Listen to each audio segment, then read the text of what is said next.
Now, Joe, I remember a time when we used to do several episodes in a month within October. Sometimes we'd even do bonus content, which we didn't really do this year. but since we blew past October, I feel like we still have some creepy left in this, almost empty roll of toothpaste here. What do you think? Yeah, there's a little spooky left in the tank for fall season that I think needs to be explored and ventured out here. Well, some of us have already retreated to the familiarity that is the Hallmark Channel for the year and are prepared for the same movie at least 1,000,000 times over. We are not.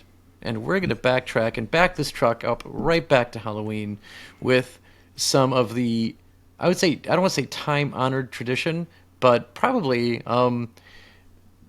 a definitely dip back into our college years.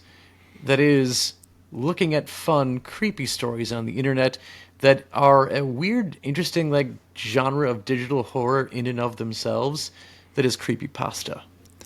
Yes, it's not tasty at all, which is, when people mention creepypasta, I was like, you know what? I could be hungry. I like carbs. I mean, I could eat. Even if it's creepy, I'm down. But yeah, I'm right there with you, Joe. I feel like the Christmas tree has not been put up on purpose. We don't do that here. We wait till Turkey Day. Darn but right.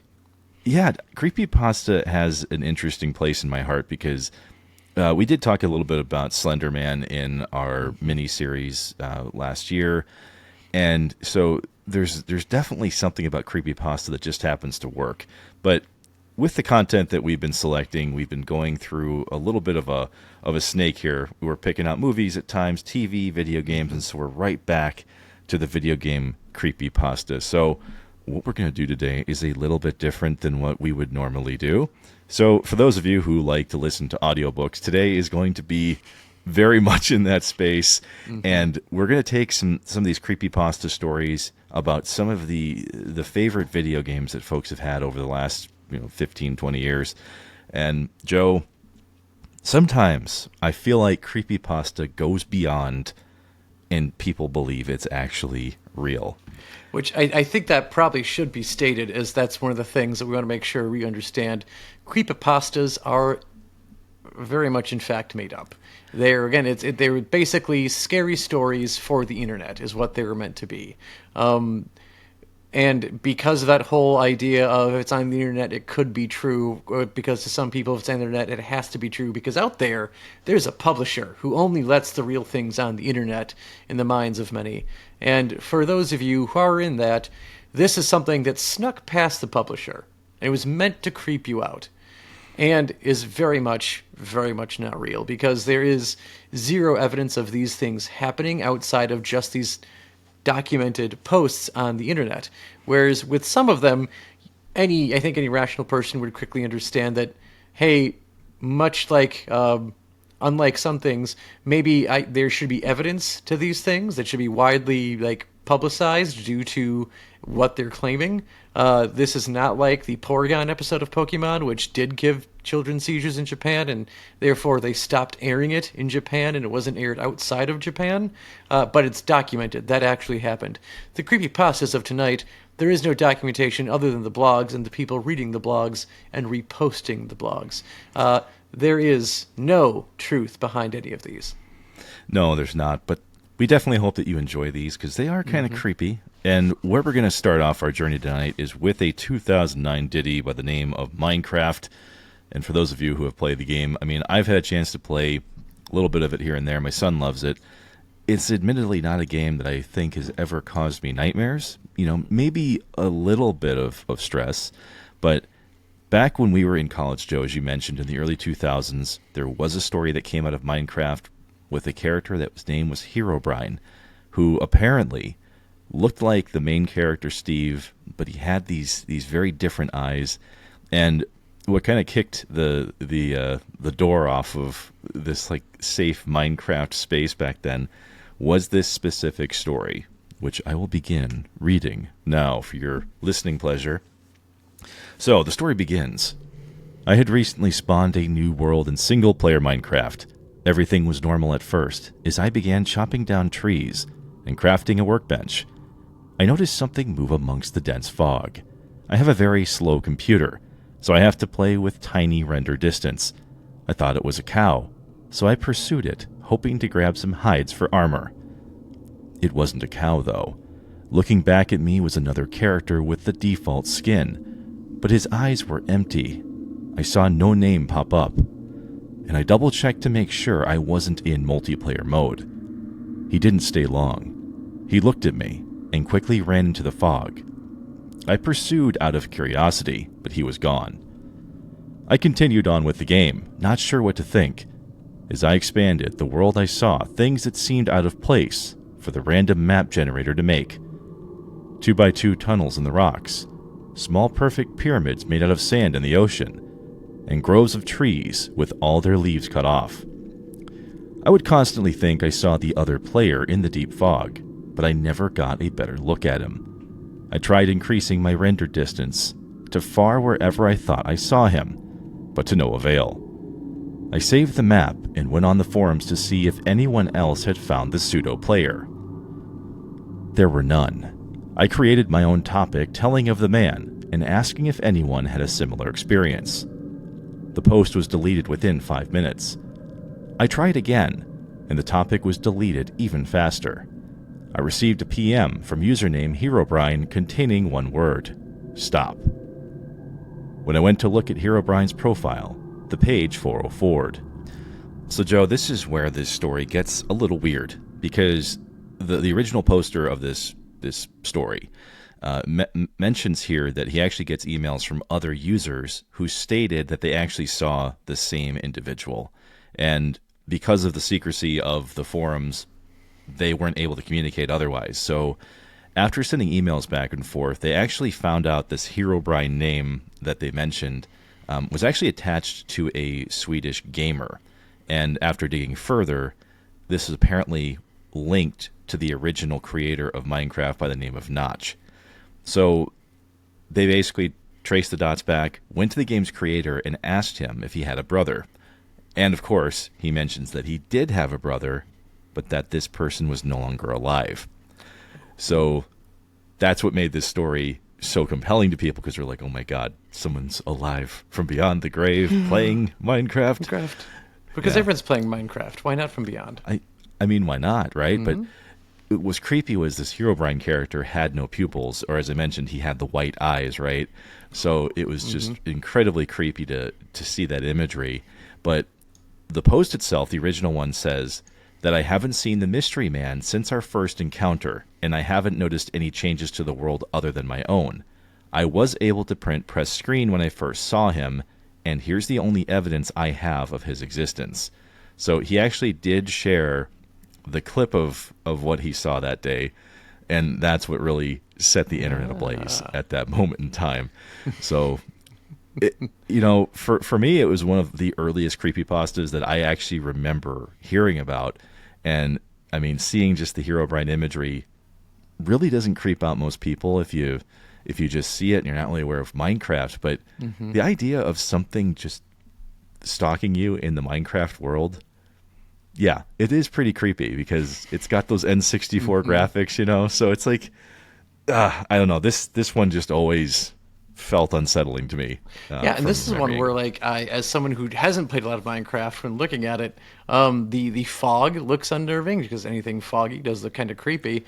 But I also, when looking at the picture from Provided, I can't tell what's supposed to be scary outside of the fogginess. So I don't know enough about this one to be like, oh no, look out, it's the blocks. I'm not sure. Like, I can see that there's some blocks with some apparent legs. Yeah. Yep. There's something. So, like, there's something there. That's weird. But I also wouldn't know enough from Minecraft to know that that's not supposed to happen. So I'd be like, oh, okay. So the blocks don't move like that. All right. There's something fucky here then.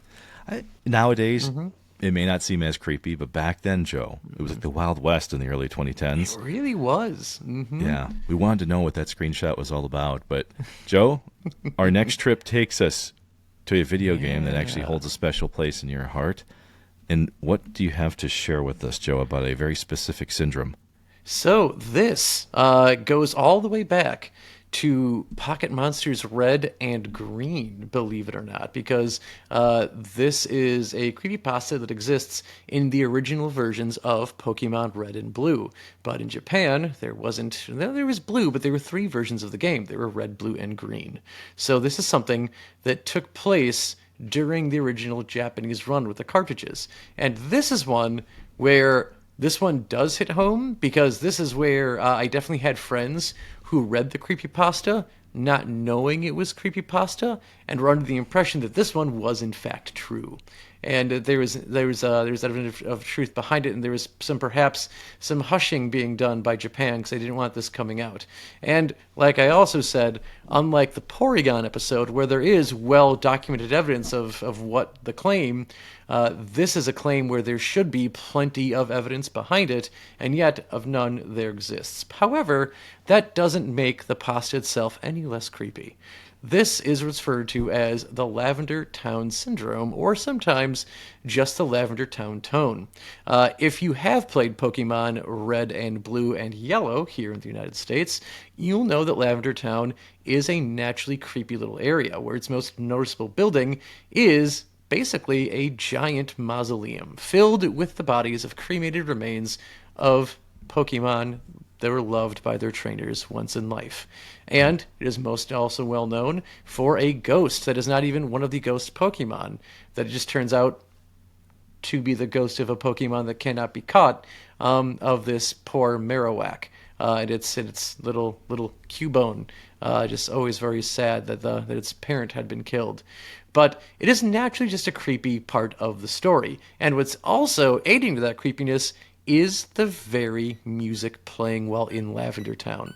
And when we get the version of Pokemon Red, Blue, and Yellow here in the United States, according to the creepypasta, that creepy Lavender Town music wasn't even the original. What we had before was something, I don't want to say far more heinous, but was far creepier, to the point where it actually caused issues with people. So if we get back into like the heat of this in 1996, basically it was a string of suicides in children playing this game, specifically between the ages of 7 and 12 in Japan, on February 27th, 1996, when this was when the games were first launched. And rumors say that these suicides and illnesses only occurred after the children playing the game reached Lavender Town. The location's theme music had extremely high frequencies that studies have shown only children and young teens can hear, because their ears are far more sensitive.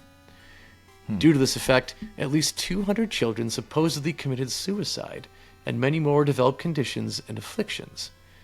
The children who killed themselves usually did so by hanging or jumping from heights. Those who did not often acted irrationally and complained of severe headaches after listening to the theme.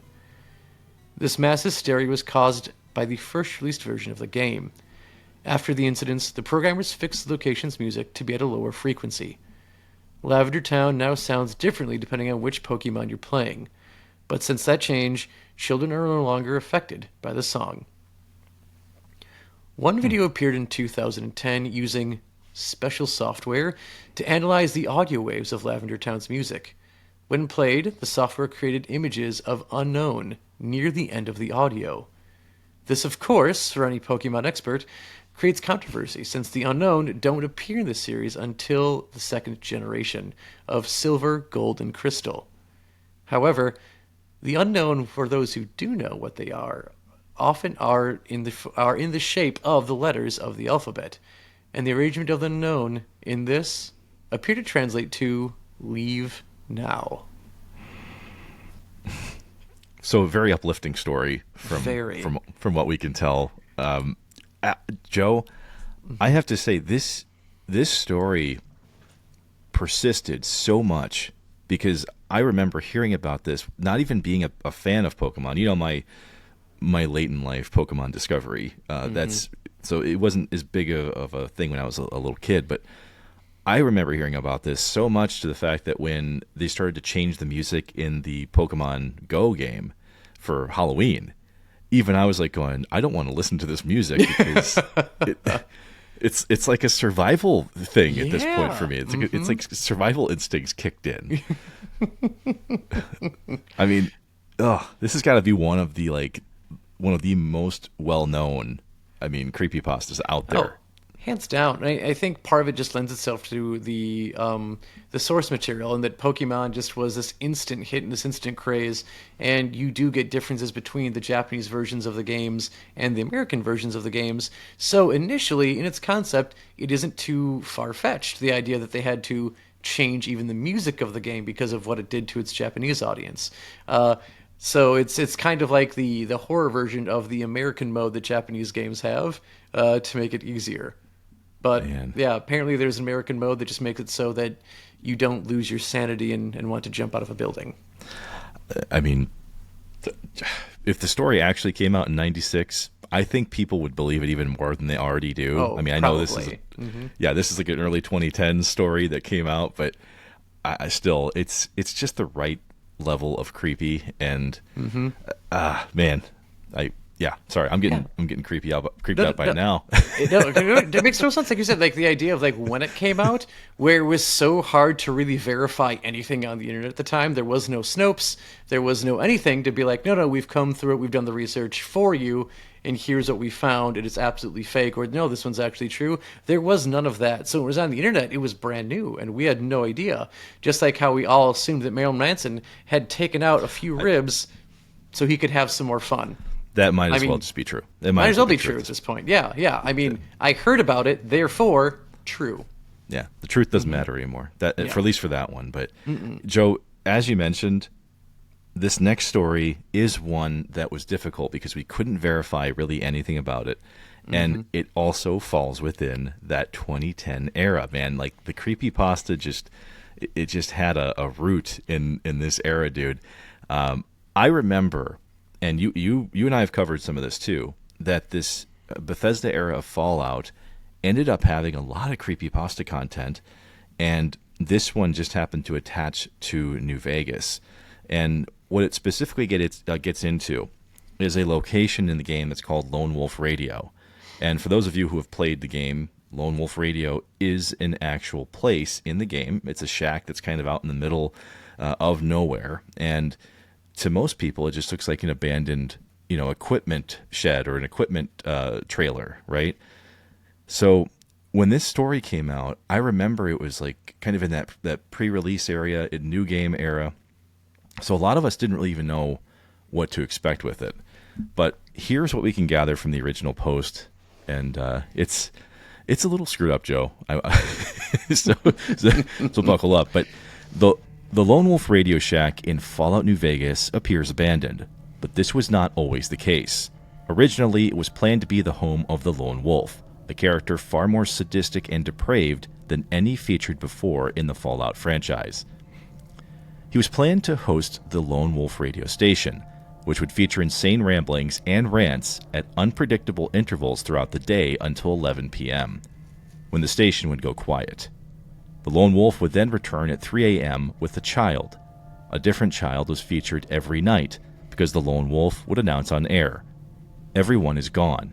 You are all alone. Let it all end," before viciously murdering them at the station. Listening to the broadcast at 3 a.m. would initiate a quest called Little Dead Riding Hood. In it, the courier has to track down the wolf. He can either kill the wolf or assist him in a murder himself, resulting in a perk that allows the player to kill other characters in-game. At this point would be children. Accessing the child murder option was supposed to be very difficult, however, to normally achieve. And Joe, Whew. Okay. this one honestly made me want to avoid this area of the game because the very first thing I saw in this was basically like an infographic. It showed the trailer, the Lone Wolf Radio trailer, and there was the text beneath it was very similar to what I just read to you. Not much else to really back up the story. And we actually covered like the number station, if you remember, from Fallout 3, where there's like hidden messages predicting the future and all that. Mm-hmm. We're only 2 years removed from that pandemonium, and a lot of people didn't actually know if that was still true or not. Like they were still trying to validate that story. So now we have this one 2 years later. And I mean, I was just creeped out. I didn't want to go anywhere near that thing. And a lot of people did the same thing because they had no way to validate any of it. But man, I'd never want to see this in a Fallout game. No, it's instant chills, Mark. Like you just get unsettled when you hear it, and it sounds like it just would drag that feeling out. Like the only thing I can think and equate to this to a video game is when like you're playing Ghostbusters the video game and you're going through the lower levels of the library and you get to what's clearly a children's section and it's all like ghost kids. Yeah. And then just like you get that feeling of dread, like I don't want to be here, I don't want to be here, I don't want to be here. And then when you finally complete what you have to and you can leave, right on the way out and you close the door, you hear a kid whisper, "Goodbye." And it's like, fuck, no, no, dead children, no thank you. And then you just fucking take off and go further away from the library. And this seems like that, like just cranked up to 11. Well, and that's what made this so creepy in the beginning when I first saw it was that Bethesda was so careful about not allowing violence towards children in games. And I mean, you physically can't do it. Like unless you modded the game heavily, it's not like that way in the vanilla version. So when this story started circulating, you know, we're all on message boards talking about it, going like, there's no way this is the actual gameplay. But hey, by that point, it didn't matter. This story had spread like wildfire already, and it's one of the most like enduring like urban legends / myths about Fallout New Vegas. I mean, there's no stopping the signal, Mel. It just keeps going. That's where it hit at this point in time in the 2000s. Yeah. Oh, yeah. Well, Joe, I'm gonna kick it back to you because I feel like you've got something equally creepy. I've got one it's very creepy, and this I feel like I can't. One that we just don't have time to share it all with you. We don't have time. It's a podcast. We can actually have as much time as we want. However, when I say we don't have enough time, I think that's we basically run out of your ability to like want to keep sitting and keep listening to more of it, unless maybe this gets a lot of likes and downloads, in which case we bring the creepypasta back and we keep going, but we go hard. But I've got one called BenDrowned, and it does revolve around the Legend of Zelda Majora's Mask, which, if you've played, already has a pretty creepy element to it as far as Zelda games go. So this one just kind of lent itself very naturally to trying to become even creepier with this creepypasta. I'm going to go over post 1, which, to give you a hint, in this 2010 post, there are 5 total posts that look like they act as a blog. And they start with one person who eventually gives out a screen name. He goes away for a post. His roommate picks up. He comes back as a final post. And then we basically just get a series of other posts that aren't necessarily blogs. But I'll get into that more. So this one gets started. Post number 1, September 7th, 2010. Man, good year for creepypasta, Joe. Oh, yeah. We're just banging out years. We're just banging out creepypasta left and right. The genre hit hard. Okay, here we go. Okay, I need your help with this. This is not a copypasta, it's a long read. But I feel like my safety or well-being could very well depend on this. It's video game related, specifically Majora's Mask, and is the creepiest shit that has ever happened to me in my entire life. Having said that, I recently moved into my dorm room starting as a sophomore in college, and a friend of mine gave me his old Nintendo 64. I was stoked to say the least. I could finally play all of his old games of my youth that I hadn't touched in at least a decade. His Nintendo 64 came with one yellow controller and a rather shoddy copy of Super Smash Bros. Well, beggars can't be choosers. Needless to say, it didn't take long until I became bored of beating up level 9 CPUs. That weekend, I decided to drive to a few neighborhoods about 20 minutes or so off campus, hitting at the local garage sales, hoping to score on some good deals from ignorant parents. I ended up picking up a copy of Pokemon Stadium, GoldenEye, Fuck Yeah, F-Zero, and 2 other controllers for $2. Satisfied, I began to drive out of the neighborhood, when one last house caught my attention. I still have no idea why it did. There were no cars there, and only one table was set up with random junk on it. But something sort of drew me there. I usually trust my gut on these things, so I got out of the car and was greeted by an old man. His outward appearance, for lack of a better word, displeasing. It was odd. If you asked me to tell you why I thought that, I couldn't really pinpoint anything. There was just something about him that put me on edge. I can't explain it. All I can tell you is that if it wasn't in the middle of the afternoon, and there were other people within shouting distance, I would not have even thought about approaching this man. He flashed a crooked smile at me, and asked what I was looking for. Immediately, I noticed that he must have been blind to one of his eyes. His right one had that glazed-over look about it. I forced myself to look at his left eye instead, trying not to offend, and I asked if he had any old video games. I was already wondering how I could politely excuse myself from the situation when he told me he had no idea what a video game was. But to my surprise, he then said he had a few ones in an old box. He assured me he'd be back in a jiffy and turned to head back into his garage. As I watched him hobble away, I couldn't help but notice what he was selling on his table. Littered across it were rather peculiar paintings, various artworks that looked like ink blots that a psychiatrist might show you. Curious, I looked through them. It was obvious why no one was visiting this guy's garage sale. These weren't exactly aesthetically pleasing. As I came to the last one, for some reason, it looked almost like Majora's Mask. The same heart-shaped body with little spikes protruding outward. Initially, I just thought that since I was secretly hoping to find that game at these garage sales, some Freudian bullshit was projecting itself into the ink blots. But given the events that happened afterward, I'm not so sure now. I should have asked the man about it. I wish I did ask the man about it. After staring at the Majora-shaped blot, I looked up and the old man was suddenly there again, arm's length in front of me, smiling at me. I'll admit, I jumped out of reflex and laughed nervously as he handed me an old Nintendo 64 cartridge. It was a standard gray color, except that someone had written Majora on it in a black permanent marker. I got butterflies in my stomach as I realized what a coincidence this was, and asked him how much he wanted for it. The old man smiled at me and told me that I could have it for free, that it used to belong to a kid who was about my age that didn't live here anymore. There was something weird about how he phrased that, but I didn't really pay any attention to it. I was too caught up in not only finding this game, but getting it for free. I reminded myself to be a bit skeptical, since this looked like a pretty shady cartridge, and there was no guarantee it would work. But then, the optimist inside me interjected. Maybe it was some kind of beta version or pirated version of the game. That's all I need to be back on Cloud 9.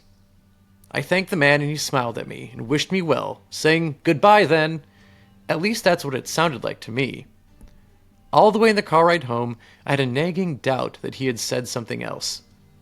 My fears were confirmed when I booted up the game. To my surprise, it worked just fine. And there's only one saved file, named simply Ben. Goodbye, Ben. He was saying goodbye, Ben. I felt bad for the man. Obviously a grandparent and obviously going senile. I, for some reason or another, reminded him of his grandson Ben. Out of curiosity, I looked at the save file. Eyeballing it, I could tell that he was pretty far into the game.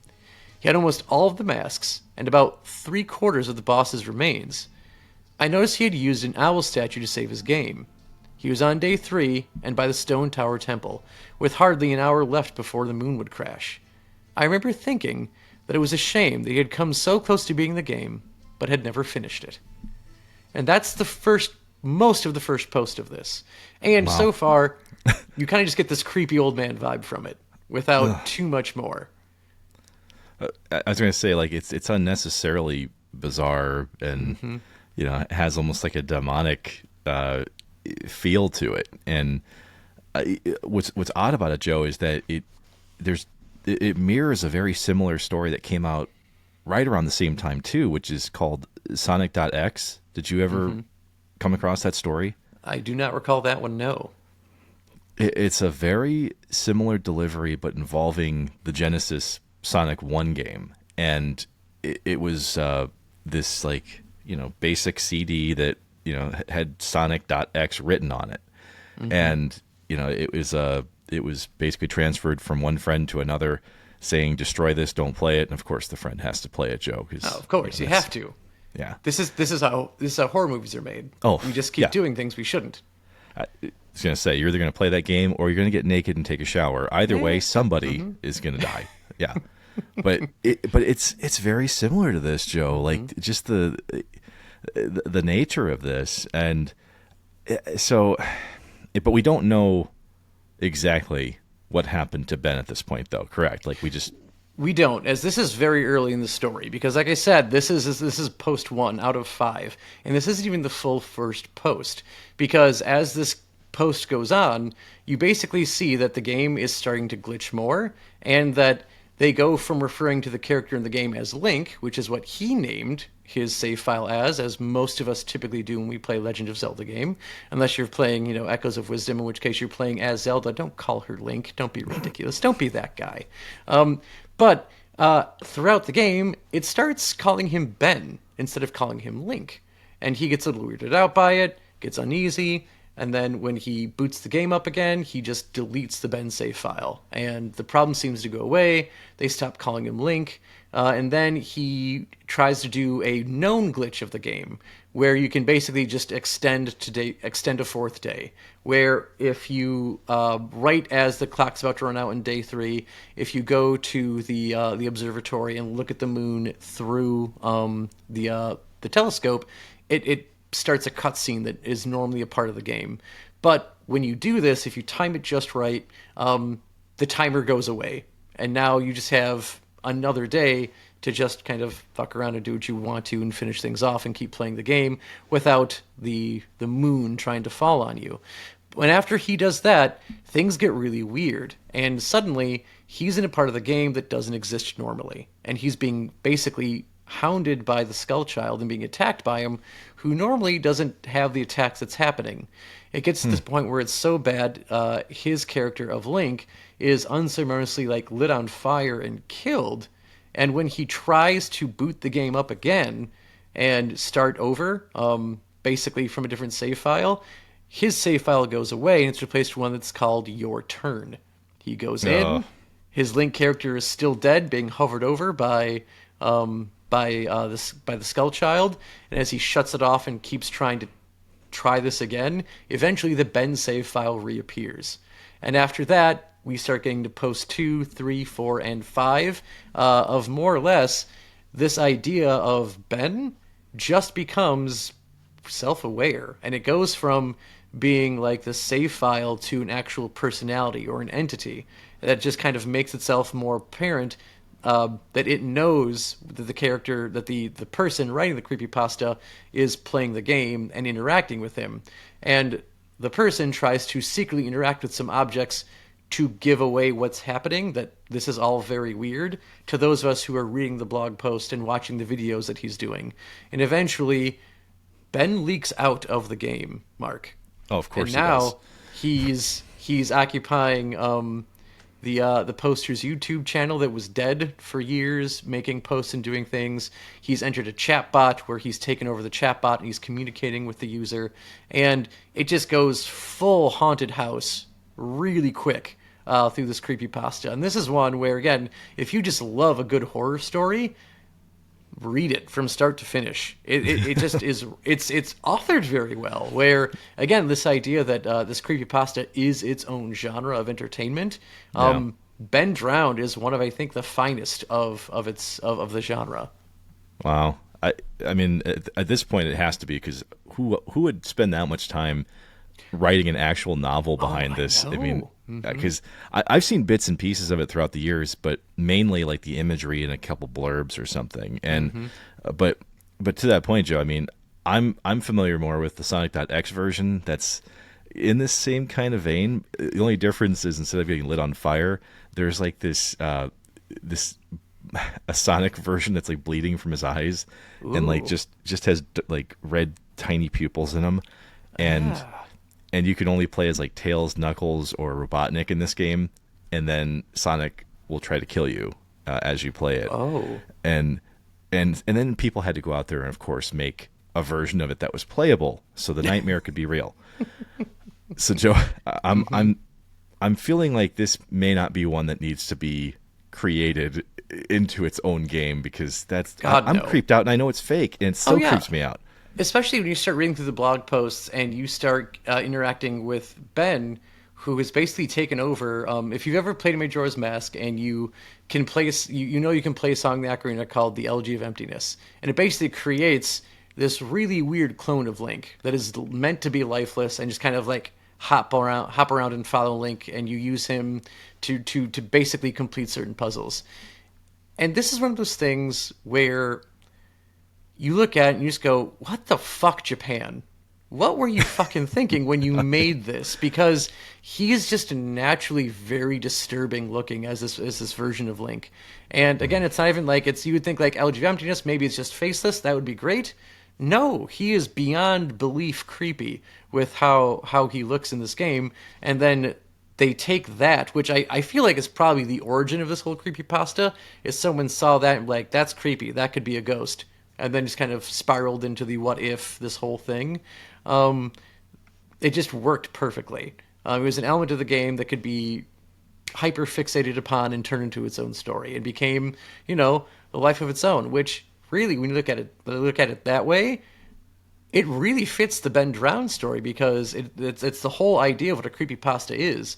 It's taking one part of a video game that's creepy or weird and turning it into this horror story, and it just kind of takes a life of its own when it hits the internet. And that's kind of what happened with this one aspect of Majora's Mask, and they just made it have a life of its own and ran rampant. Yeah, well, especially when you consider that some video games do have the ability to overwrite your save files. Mm-hmm. There are some that do this kind of in a cheeky way as part of the gameplay. We've got like the Metal Gear franchise that utilizes save games based off of which port the disc gets inserted into. So, I mean, I think the believability of like all of these stories is some of it is like the time frame that you were reading it the first time in, but this one feels like if you read this at any stage and you didn't really know, this could definitely be the wrong story to read on a dark night. Oh, so, absolutely. The only comfort I have of that Sonic.Exe story that you told me is that I am convinced that Idris Elba is somehow voicing Knuckles, even in that old 2010 creepypasta. Yeah. It's like, that man's buttery voice is just guiding me to safety. Thank you, Idris Elba. I would hope so, but unfortunately, we don't have the actual technology to make that happen on this program. But for that, hey, we do thank you for listening to the Digital Dissection Podcast. As always, we appreciate all the Dissection crew does for us week after week. Your support does go an incredibly long way. And if you like this episode, specifically creepypasta content, we may bring it back sometime. So definitely let us know. Until then, however, check us out on YouTube, where we make weekly videos about our favorite things.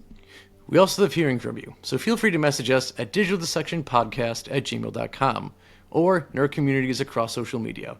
We love your ideas, your suggestions, and pretty much anything so long as it's tastefully done.